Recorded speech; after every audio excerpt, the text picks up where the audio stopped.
I'm J.R. Church. Welcome to today's webcast. I've got a special note I want to talk to you about.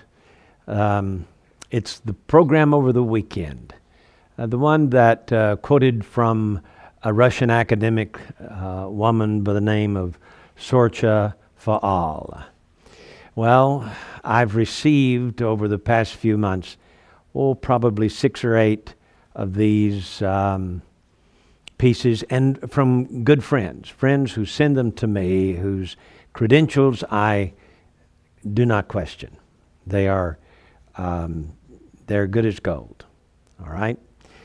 But searching the internet after doing the program over the weekend, I found that this woman is not credible. As a matter of fact, she doesn't exist.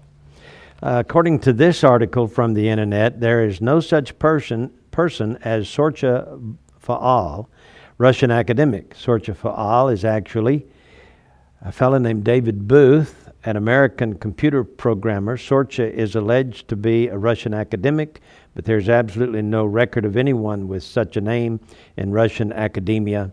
These periodic eruptions have absolutely no basis of any kind in fact or reality, and are typical of the nonsense bespangling the internet. Well, not funny to me. I don't cite those with good intentions who've been my friends for so long in sending me things like this. I'm just thankful for others of you who have sent emails and say, hey, we have a question about this. Probably not good. And so it's checking it out. We found out, sure enough, the things that I told you over last Friday are not specifically not to be believed, all right? I'm sorry for that. But we don't have hundreds of people or even dozens of people on our research staff here. We do have hundreds of folks like you who help keep us straight, and I appreciate that. I really do. Well, here's something that I can take to the bank. According to the British scientists, they've discovered by using DNA tests that the Limba tribe of South Africa is Jewish. Proven by DNA. That's exciting to me. These tests back up the group's belief that a group of perhaps 7 men married African women and settled on the continent. The Limba, who number perhaps 80,000, live in central Zimbabwe and in the northern part of South Africa. And they also have a prized religious artifact. According to this, they wear skull caps, practice circumcision of their male children, which is not a tradition for most of the Zimbabweans. They avoid eating pork and food with animal blood. They have 12 tribes. They slaughter animals in the same way as the Jewish people. They put the Jewish Star of David on their tombstones. Members of the priestly clan of the Limba are known as the Buba, and were even discovered to have a genetic element also found among the Jewish priestly line. This was amazing, said Professor Tudor Parfit from the University of London. He said they have a common ancestor whose geneticists say lived about 3,000 years ago somewhere in North Arabia, which is the time of Moses and Aaron when the Jewish priesthood started.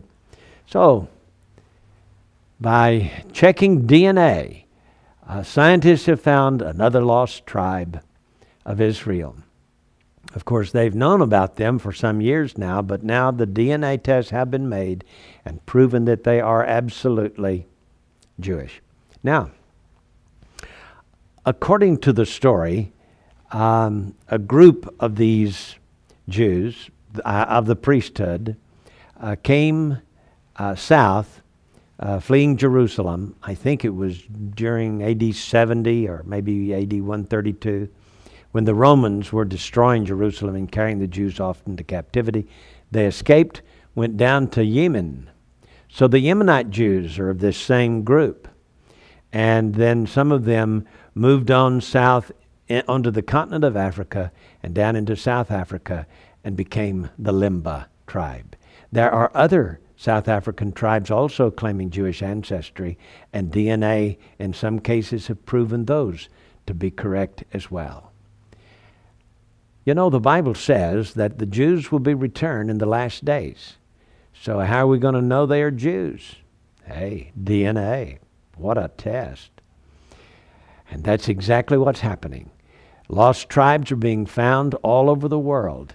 The tribe of Manasseh in northern India, proven with DNA tests to be of Israelite origin. And then there are the Kurdish people of northern Iraq. The Kurds, according to DNA tests, have been proven to be one of the lost tribes. A great deal of the population, almost half of the population of southern Italy, have Jewish DNA. And then there's Spain. Oh my, Spain has long been filled with Jews. In fact, when Jonah left to go to Spain to keep from having to go to Nineveh and preach to those reprobates there, he headed for Spain where a Jewish community lived. That's right. So it's really fascinating to see the dispersion of the Jews over the centuries, and today finding where they are and bringing them back home. And by the way, for some reason, there is a desire within the heart of those Jews to go home to the Holy Land. Amazing. You never see that happening to the Irish. I'm Irish, and I have no desire whatsoever to go live in Ireland. And that's true of all the other nations, all the other peoples of the world. Wherever they settle, that's where they want to grow, live, produce their children, offspring. They don't feel a need to go back to their ancient homeland. But the Jews do.